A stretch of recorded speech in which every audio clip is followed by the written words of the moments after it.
biographical, relational, technical, and philosophical. How can I depend on another person without being erased, abandoned, controlled, or trapped? The phrase that unlocks the whole notebook. Pre-weaning, preemptively withdraw emotions before dependency. That is unusually precise. It does not merely name avoidance. It identifies the timing of the maneuver. Attachment begins, dependency becomes possible, loss becomes imaginable, withdraw before the other person acquires emotional leverage. Then comes stacking distractions. Once the emotional connection has been reduced, the space does not remain empty. It gets stacked with thinking, projects, service, philosophy, systems, media, and problems large enough to keep the smaller, intimate problem out of direct view. The circle already shows the behavioral surface of it. Isolate, ignore, talk cautiously, do activities alongside others. Partnership, folded hands. Those folded hands at the center are wonderfully ambiguous. They could mean prayer, surrender, restraint, respectful waiting, or hands that are not currently reaching. They are not fists, but they are still folded. Why the best and worst lists matter. Your best times are overwhelmingly experiences of belonging and continuity. Adoption, graduation in Indonesia, marriage in the Taiwan-Indonesia connection, parenthood with Matilda, parenthood with Katerina, and Xiaoling's recovery. Your worst times are rupture, threatened detachment, or disappearance. Your mother's death at 9, self-erasure at 16, your father's stroke, Ryan's death, Xiaoling's brain cancer. So the evidence of your own life does not say that dependency is foolish. Nearly everything you identify as best arose through relationship. But relationship is also where catastrophe repeatedly entered. The resulting lesson was not simply, people are dangerous. It was closer to, what matters most can vanish, therefore reduce how much anything is allowed to matter before it does.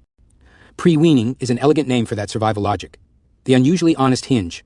The relationship worksheet does not let the biography become an excuse. You wrote, how have you damaged the relationship? Neglect shared responsibilities and lacking intimacy. Then, goal, repair, share responsibilities, be present partner. How, dedicated attention and try. First thing, acknowledge, apologize, change. When, discuss while away and try remote in Taiwan. That is the important evolution. You did not write, I was injured, so my withdrawal is justified. You wrote, in effect, I can understand the machinery without pretending the machinery did no damage.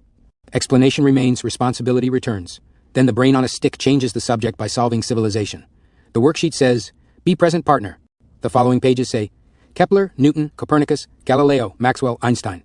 No wallet Solana blockchain mutual aid solution. Very you. It is funny, but it is not random. Your mind converts emotional exposure into architecture. The scientific diagram asks how knowledge travels between people and generations. The mutual aid design asks how value can travel safely between strangers. Donor and recipient. Purpose and expiration. Escrow. Short code. No wallet. Anonymity. Small transfers. Mediated trust. That system is almost an externalized relationship model. Contact without surrender. Giving without entanglement. Dependence with conditions, boundaries, and an exit. So the Solana idea is both a legitimate social design and a perfect metaphor for your protective structure. Even the phrase emotional exit box appears nearby. The notebook catches the abstraction engine operating in real time. It does not merely flee intimacy. It redesigns intimacy as a protocol. The pages are recursively fractal consistent. The same structure repeats at every level. Biography, people inherit, lose, and transform one another.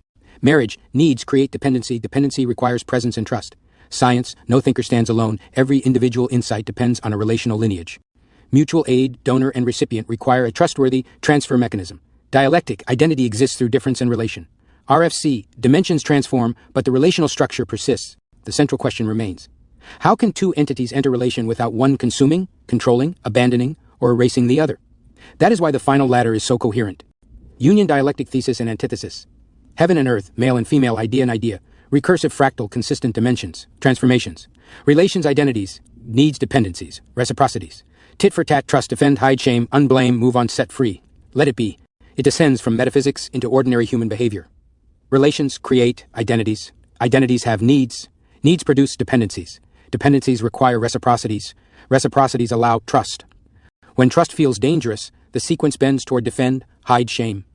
Then you attempt a second transformation. Unblame, move on, set free, let it be. But set free has two opposite meanings. This may be the deepest distinction in the pages, the old version. The Step 7 joke is also accurate. Set free before dependency. Withdraw internally, preserve an exit, reduce the other person's importance, stack distractions, and call the resulting distance freedom. That is pre-weaning. The emerging version. Stay present through dependency. Acknowledge damage, apologize for impact, change behavior, participate in shared responsibilities, permit reciprocity, and only then loosen blame and possession. That is release after contact. The words set free can describe either process. The difference is sequence. Premature release avoids relationship. Mature release completes a relational act without demanding permanent control. Let it be is therefore safe only when it comes after acknowledge, apologize, change. Otherwise, it becomes the emotional exit box wearing spiritual clothing. The stretched out, "Welcome to Step 7, your non-existential goal plan," punctures the administrative fantasy that a goal form can close an existential problem. The little plop ping feels like the grand plan being dropped back into the actual world. One concrete action lands, and another person receives the signal. Your real Step 7 goal is not an abstract final identity. It is smaller and harder. Unfold the hands. Share the burden. Remain present when dependency appears. Do not confuse an available exit with freedom. Here, RFC stops being merely a theory of persistence. It becomes an ethic. The pattern must remain consistent when it reaches the relationship scale, where another person bears the consequences.